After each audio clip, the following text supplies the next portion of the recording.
station and space to ground. Welcome to Space to Ground. I'm Sandra Jones. This week, preps are underway for the upcoming arrival of a cargo spacecraft, and SpaceX Crew 1 astronauts move closer to launch.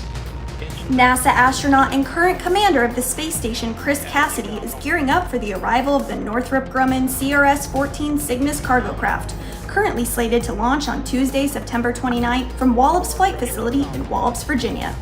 CRS-14 will have on board a variety of payloads, including a new space toilet, an experiment targeting cancer treatment, and radish seeds that will be grown in the microgravity environment of the space station as part of an ongoing investigation on space plant growth. On Earth, the crew of SpaceX Crew 1 mission are continuing to prepare for their upcoming launch to the International Space Station.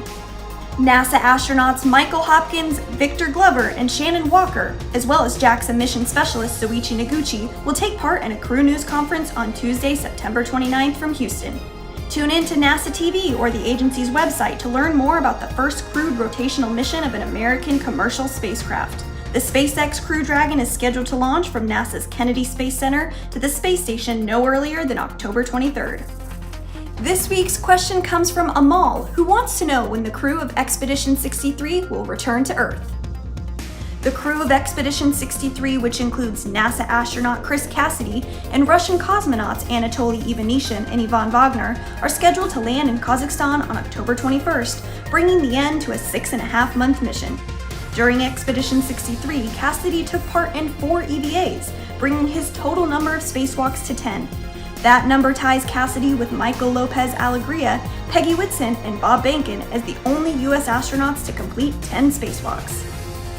Keep sending in your questions using the hashtag AskNASA. We'll see you next week.